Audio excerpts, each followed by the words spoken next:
Une étude menée au CHU de Treichville à Abidjan révèle que 80% des Ivoiriennes étaient convaincues que les femmes de teint clair étaient plus attirantes et plus belles. Pour en avoir le cœur net sur ces chiffres étonnants, nous avons interrogé à notre tour quelques femmes. Les produits cosmétiques sont là pour nous. Ça sort de jour en jour. Quand ça sort, on se brûle. Il n'y a pas de femmes noires au marché. On se brûle, c'est quoi? On se brûle, ça veut dire qu'on se tcha. Le tcha, là, c'est là. C'est le tcha qui fait la beauté. Si tu ne tcha pas, tu as fait ta beauté comment? C'est le tcha qui fait la beauté. Les standards de beauté actuels, c'est peau claire. Attendez, laissez-moi réfléchir. Cheveux lisses, taille fine. Et ça, la société nous le montre de façon inconsciente et subliminale à travers des programmes télé, des émissions, concours Miss Beauté et tout le reste. Je me demande, mais qui a défini les standards de beauté pour tout un globe? Moi, je suis de l'Afrique, fière de l'air de l'Afrique noire. Pourquoi je vais avoir une peau claire? Je suis très fière de mes cheveux crépus. Et pourquoi chez moi, je dois avoir un standard de beauté de quelqu'un qui vient d'un autre continent? Mais apparemment, qu'on le veuille ou pas, c'est ça. Et je ne suis pas là pour dire à quelqu'un de ne pas de ne pas le faire ou de le faire. Appelons les choses par leur nom. Le tcha, le djansan. S'éclaircir la peau de façon volontaire. Faites, brûlez-vous, continuez. Ok, apparemment c'est ce qui paye. Je me demande pourquoi, comment un médecin encourage ce genre de pratique alors qu'on dit que c'est dangereux. Salut à toi et bienvenue sur Médecine Facile. Moi c'est Dr Letty, votre Gigi. J'utilise cet espace pour sensibiliser les femmes et les femmes enceintes sur les questions de santé et maladie, car je suis convaincue que la médecine primaire ou préventive, celle qui intervient avant l'apparition des maladies et te permet ainsi de rester le plus longtemps possible en bonne santé, elle passe par la sensibilisation, elle passe par la bonne information, mais elle reste la meilleure forme de médecine. Ça, si ça t'intéresse, si la santé et celle de tes proches également t'intéressent, eh bien abonne-toi et partage. Tu sais, notre environnement, on vit dans un bain chimique. Donc, que tu le veuilles ou pas, tu absorbes, tu manges, tu consommes.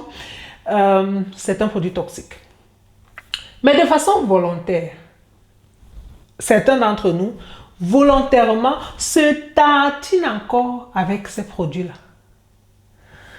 Et le marketing derrière, puisque c'est un business super juteux, il faut voir les chiffres, le marketing derrière endort complètement notre esprit critique, notre néocortex. Alors on joue avec les émotions, on joue avec le cerveau limbique, on se dit on sera plus beau, on sera plus apprécié, et puis on va mieux passer en société. On le fait. Sans se poser des questions. Puisqu'il s'agit de ça, on parle de l'éclaircissement volontaire de la peau. Sûrement, tu vas te demander, mais comment est-ce que ça fonctionne même d'abord? Quand on met un produit, on met une crème et puis la peau s'éclaircit. Je t'explique. Tu sais, notre peau, c'est une barrière. C'est un organe de défense super important. Imagine qu'on n'avait pas de peau. Eh bien, tout ce qui est externe, bactéries, virus, parasites, ça devait directement attaquer notre chair. Alors, heureusement qu'on l'a. Et cette peau-ci, eh bien, fonctionne comme une éponge. Elle a des vaisseaux, elle a des couches. Et dans l'une de ces couches, il y a certaines cellules qu'on appelle des mélanocytes. Ces cellules vont produire un pigment marron noir qu'on appelle la mélanine, qui est donc responsable, qui donne à la peau sa couleur. Alors, les produits éclaircissants ne font rien d'autre que ça soit sous forme de lotion, injection, médicaments, puisque on est de plus en plus brutal avec, ne font rien d'autre que de détruire ces mélanocytes-là et alors la peau devient claire. Ça, c'est donc un éclaircissement, une dépigmentation volontaire de la peau. Et si vous vous rendez bien compte, les prestataires de ces pratiques-là, ils vont toujours demander aux clients de gommer. Gommer, il faut gommer. Pourquoi? Parce que ça va bien rendre votre peau de plus en plus fine, détruire les mélanocytes, alors le produit pourrait être mieux absorbé et ça va mieux agir. Je parle de dépigmentation volontaire parce qu'il y a une autre forme de dépigmentation qui est la dépigmentation involontaire. C'est une maladie. La vitiligo, le feu Michael Jackson en souffrait. En fait, c'est le corps lui-même qui détruit ces cellules-là. Bon, là, c'est maladie. Étant donné que dans ces produits, il y a des substances dangereuses. Hydroquinone, je crois que la plupart des personnes sont même déjà informées, de telle sorte qu'il y a déjà des emballages avec écrit sans hydroquinone. Mais ne vous fiez pas à ça parce qu'il y a beaucoup de contrefaçons. Mais il y a d'autres trucs qui sont arrivés. Il y a le glutathion, il y a le mercure qui est à l'intérieur. Ce sont des produits que quand votre peau va donc absorber, ou alors pour ceux qui passent aux injections comprimées, ça sera dangereux pour les reins. Ça peut vous développer des maladies telles que le diabète, l'hypertension. On a des malformations inexpliquées, on a des avortements inexpliqués. Le cancer de la peau, de toute façon, c'est connu. Mais d'un autre côté, il y a un phénomène, je crois que certaines personnes remarquent déjà, étant donné que ça détruit complètement la flore, ces personnes-là qui ont utilisé ce genre de produit sur le long terme, ils ont une odeur. Quand vous suivez le monsieur dire. Certaines femmes, elles se dépigmentent, mais quand tu passes, tu vois, il y a certaines choses, l'odeur, tu vois, non? Donc là, ça dépend de la femme, vous faites. Ça dépend de la femme. Il y a certaines femmes, elles se croient, elles sont noires et puis elles se sentent belles, malgré qu'elles sont noires. Quand on passe, on a une odeur, on devient insupportable, bien qu'on fait son hygiène corporelle.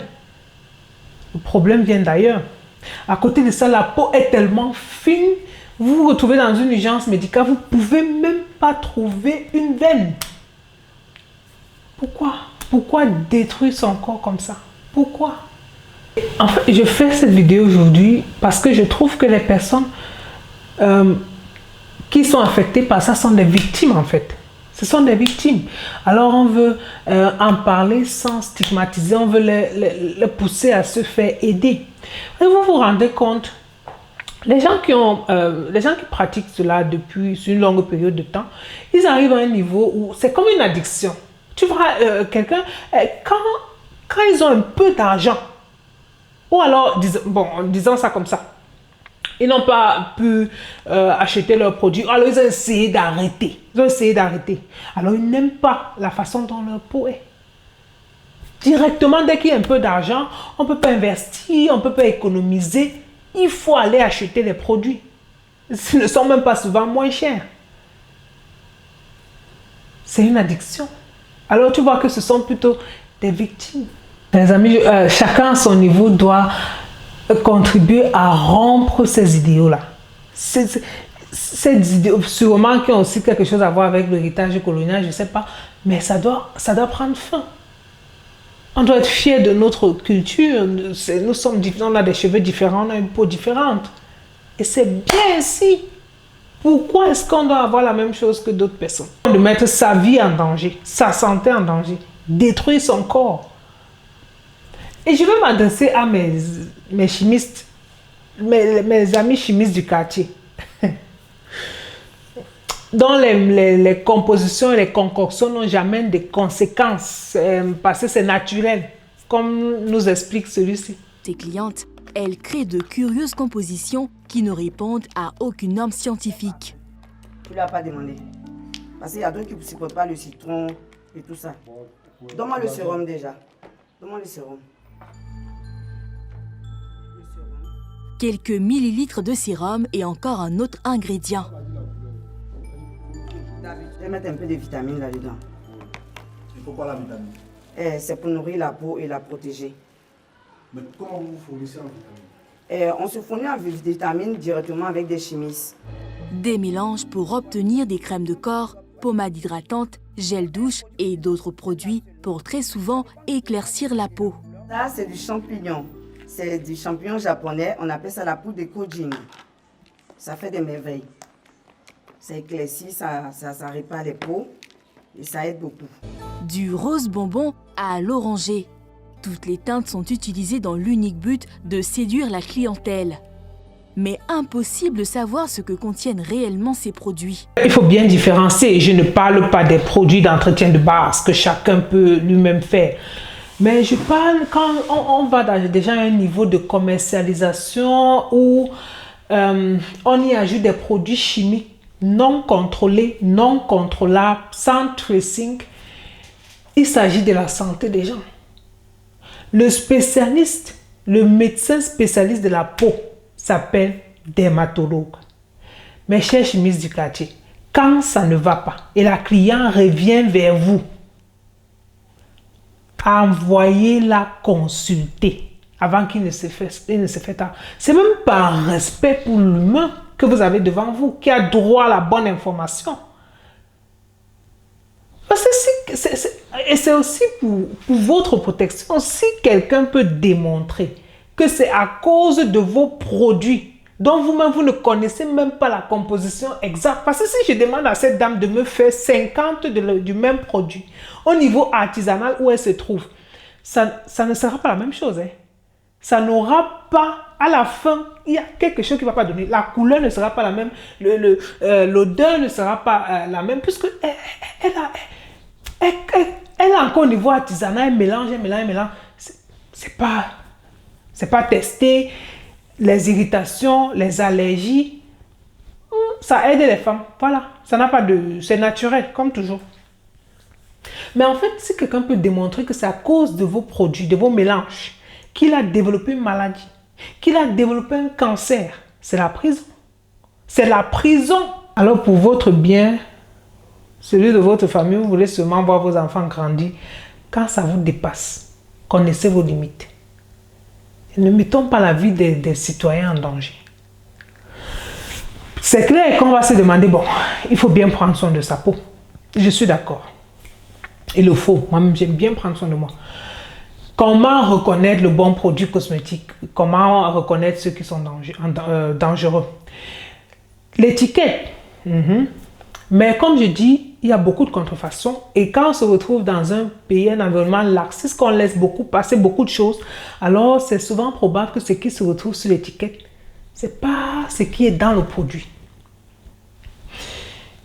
On connaît les intrants, on connaît des trucs qui ont fait leur preuve. Le beurre de karité, le raisin, la menthe, l'huile d'avocat. Il y a ces produits naturels là. Naturel ne veut pas dire sans danger, mais qui, lorsque se retrouve dans les mains de ceux-là qui ont la certification, la compétence et le savoir-faire pour en faire des produits cosmétiques, on peut y faire confiance. Et de toute façon, tout produit qui va vous blanchir la peau, poubelle. Ça, ce n'est pas à discuter. En Afrique, par exemple, en Afrique centrale, par exemple, au Cameroun, il y a ces produits du Dr Cool. Regardez vous-même les témoignages des personnes qui en consomment. Et les intrants, les ingrédients qui sont à l'intérieur, tout y est listé. C'est par exemple une façon de reconnaître le produit qui est mieux pour moi, qui me permet de bien m'entretenir, d'avoir une hygiène de vie saine, sans mettre ma santé en danger. Alors, toi qui m'écoutais depuis le début et qui t'interrogeais pourquoi un médecin encourageait ce genre de pratique, en fait, j'ai tout simplement utilisé une technique psychologique de manipulation. Le cerveau ne comprend pas la négation. Sinon, on crie depuis des années stop à la dépigmentation, ça devait déjà s'arrêter depuis. C'est vrai que c'est un lobbying aussi très puissant. J'ai donc utilisé cette technique-là qui t'a permis de me donner un peu de ton temps de cerveau disponible. Tu m'as écouté et j'ai pu te sensibiliser. Je te dis merci d'avoir regardé la vidéo. Merci de la partager. C'était Dr Letty, le docteur en qui les femmes ont confiance, les hommes aussi.